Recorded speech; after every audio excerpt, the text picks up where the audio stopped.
Hi guys, and welcome to another video. So there are a few things to discuss in this one. Now, if I sound a little bit sort of downbeat, it's because I did literally just record for sort of 10 minutes or so, but then little things kept on happening online, nothing massive, and then I just end up sat here rambling away and going way off topic, so I thought I would start again and try and round things off a little bit better. So today, in the transfer deadline day, we did of course speak earlier on regarding the Mundell signing, but then throughout the day we were linked with certain players. Benson from Burnley, I never thought that was really going to happen. Kiefer Moore, we were heavily linked with him, but then he has gone to Ipswich, as we did again mention earlier on. But you know, teams like Ipswich, Hull as well, they are throwing money at it, and you know, with the financial fair play rules, and this isn't me making an excuse for the owners, for KLD or whoever at the moment, but you know, we've seen it in years gone by recently where teams have absolutely thrown money against the wall, and I'd rather see our team not go into, or our club go into administration. I'd rather us be a little bit more wary, which again, a lot of people just equate money thrown at players to ambition, and to a degree that is true, but I would not be paying 30 plus K a week for Kiefer Moore. Absolutely not, 100%, I wouldn't be doing that. But that's you know, each their own in terms of opinion.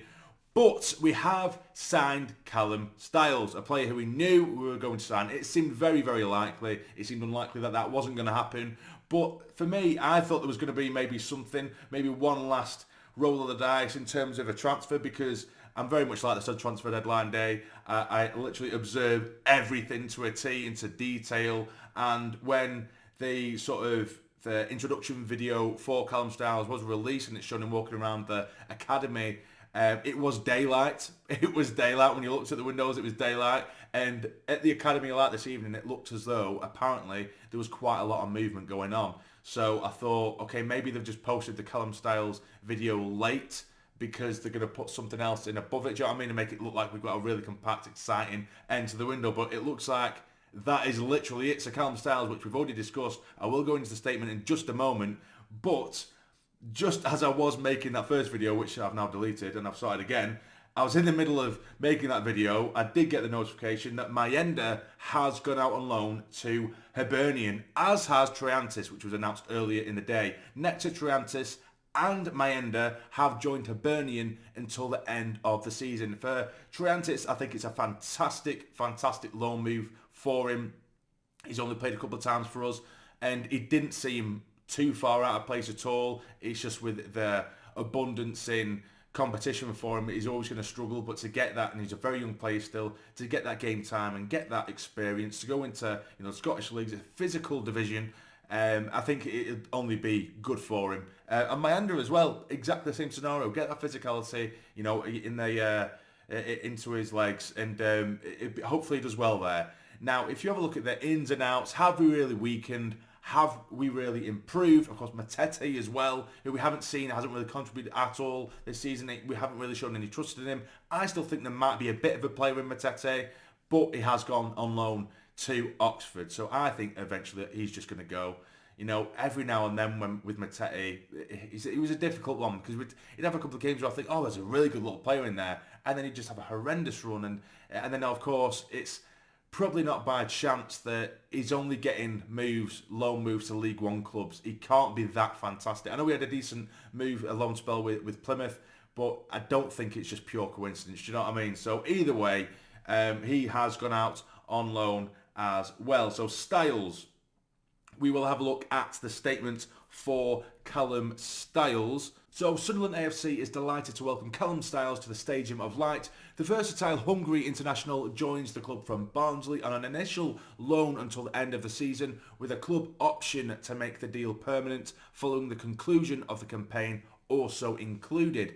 Styles has a wealth of experience under his belt, having made 222 senior appearances to date, including 124 in the Sky Bet Championship. Equally comfortable playing in midfield or at left back and left wing back, the 23-year-old becomes the club's third January arrival following the permanent signings of Leo Yelda and Romain not Myrtle. I don't know if they've made a spelling over there. It's Mundle. Styles progressed through Burnley's academy before signing for Bury, aged 16, and he represented his hometown club on 47 occasions, with a move to Barnsley coming to fruition in 2018. He spent the majority of last season on loan in the second tier with Millwall and has earned 18 international caps with Hungary, who he is eligible to represent through his grandparents. Styles underwent minor surgery in January to remove his appendix, and he's expected to make an imminent return to action. Sporting director Christian Speakman said Callum is an interesting player who has the ability to play on the left side of central midfield or slightly wider in a fullback or wing-back role, so we feel his quality and flexibility will be a real benefit to us throughout the remainder of the season. Having reached an agreement in principle last week, we had an unavoidable delay due to Callum's illness, but after reviewing his progress, we are now delighted that he's here and we look forward to his imminent return to action. So as I just see there, he did have his appendix out. We had an operation on his appendix, so we've added him immediately to the injury list. I believe it's only meant to be a week to 2 weeks, something like that, but even so, it's still a little bit frustrating, that one, isn't it? In terms of, again, I keep on saying this, I don't know much about the lad. And what I have seen in terms of what Barnsley is saying, Barnsley fans are saying, and I know a lot of people could just say, oh, it's just salt because he's going and he's going up a higher division and what have you. But I haven't really seen many Barnsley fans say anything really positive. Apparently, from what I can gauge, there's a player in there, but they've been so frustrated with him and he's just looked uninterested for a very long time. And when you actually look at the interview when he has arrived, he does actually say this move's been a couple of years in the making, which I feel's a bit of a strange one. Maybe there's just been something in the background for a while and maybe his head has been turned and his head hasn't really been in it at Barnsley. But even so, a lot of Barnsley fans, their biggest irritation is that it's an option to buy at the end rather than we have to buy him at the end of the loan deal. So they're annoyed that the business is poor and we could easily just say, right, no, it's not been great, you can have him back, and they still need to pay him. Do you know what I mean? So it's one of them.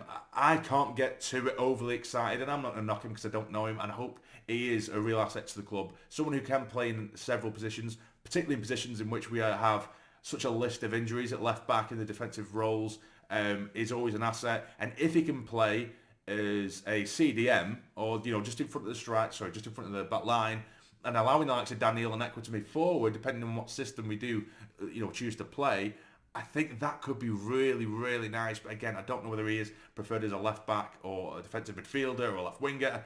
I don't know. Again, we'll have to see. But I will do one more refresh on my phone before this video is up. I'm going to do one more refresh. Is there going to be anything? I don't think there is. It does say, oh no, it's done. The club have just said January window complete with pictures of the 3 signings. So that is done. No new striker. We've actually lost a striker in MAYENDA. No new striker. It's one of them. I want to remain positive because again, I don't think we've necessarily weakened, but I don't feel like we've strengthened either. But to give, I think I know I've seen a lot of people argue throughout the day saying if we don't get a striker, we've got 4. Granted, the numbers aren't fantastic in terms of goal scoring, of course, which is the main thing for a striker, and also making the point that we don't even really place the style of a striker either. So it's one of them. I think now we really need to start showing trust in either Burstow, Rusin or Hamir. I personally like to see Hamir be given a go. I do like the look of him, and I just think he does have something to offer, and we need to give him a run in the team for me personally. But either way, that is everything, guys. It isn't going to be a late one, unfortunately, I guess. But what do you guys make of it? Let me know in the comments down below. Hit the like button for me. It'd be massively appreciated. And subscribe if you're new. But take care and stay jammy.